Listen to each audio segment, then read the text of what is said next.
يوم شاف السيارة ما صدق ويطق القزاز على عبد الله.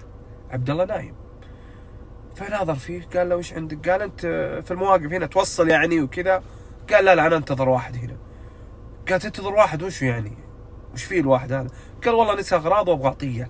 هذا اللي جاء يعرف انه هذا هو عبد الله نفسه صاحب السيارة، هو اللي وصلهم، بس عبد الله لانه نايم ما ركز فيه.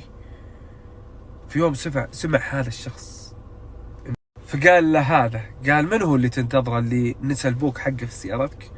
فقام عبد الله ناظر فيه، بدأ يركز فيه، قال اخيرا يا رجال انا منتظرك ومدري ايش. قال له هذا يسولف مع عبد الله، قال بالله عليك الحين انت راجع عشان البوك؟ قال اي والله انا لي اكثر من تقريبا 6 إلى 7 ساعات في هذا المكان. قلت لعلك تجي هنا، ممكن انك تدورني يمكن، والحمد لله انك جيت تاخذ. فسبحان الله، شوفوا الامانه كيف. جاء هذا قال دام امانتك كذا، انا من يوم شفتك طايع لامك وامورك ذي والله الرب بيفتح لك الرزق من حيث لا تحتسب. ويشيل، اخذ البوك فتحه، شاف نفس المبلغ 5000 موجوده والبطاقات وكل شيء، طلع 1000 ريال وقال هذه هديه لك. عبد الله قال لا ومدري ايش وبالعكس هذه امانه. قال والله العظيم انت اخذها، وهذه قليله في حقك. الناس الطيبين واللي عندهم امانه زيك قليل في الدنيا، لكن روح الله يوفقك ويسعدك وين ما كنت. واخذ رقمه وقال اذا احتجت اي شيء ولا حاجه انا موجود، اي حاجه تبغاها انا موجود.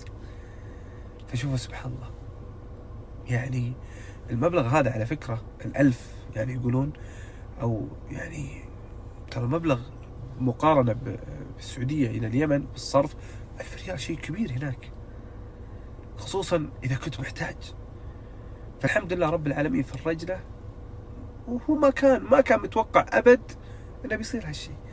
تسدد عنه ايجار البيت والمويه والكهرب والمويه وصرفه لها وكذا، وفوق هذا 1000 ريال لامانته وطيبته. فسبحان الله، حتى يعني اقول لكم انه دعوه من الام. انت مهما كنت بار في امك وابوك، حتى لو ضاقت فيك الدنيا يا اخي، مجرد ما هم راضين عنك ترى الله سبحانه وتعالى قرن، شوف قرن طاعته سبحانه وتعالى بطاعة الوالدين. هذا دليل انه امر الام والاب عظيم جدا، هذا وراهم خير. هذول ابواب من الجنة، كل واحد باب من الجنة.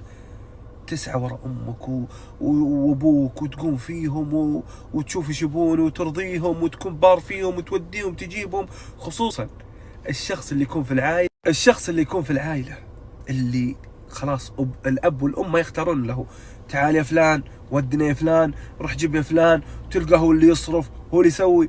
ترى والله انت في خير عظيم، ان الله سبحانه وتعالى اختارك من بين العائلة كلها انك تفوز ببر ابوك وامك.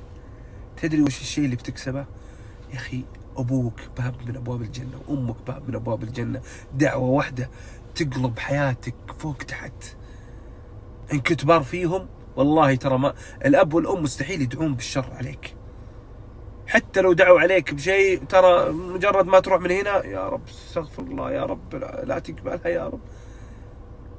المحبة الحقيقية اللي تبيها، اذا تبي احد يحبك بصدق من دون مصلحة، من دون ما يتغير عليك، المحبة اللي كل مالها تكبر يوم بعد يوم، تراها محبة والديك واهلك واخوانك.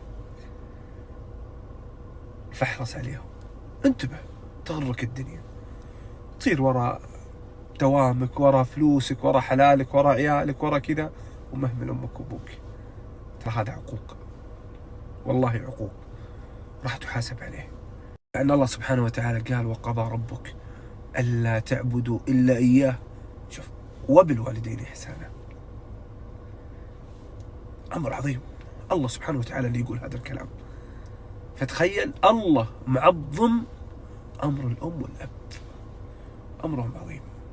فالله يطول بأعمار أمهاتكم وأباكم ويشفي مريضكم يا رب، ويرحم موتانا وموتاكم. الله يطول بعمر أبوي ويرحم أمي ويغفر لها ويتغمد روحها للجنة.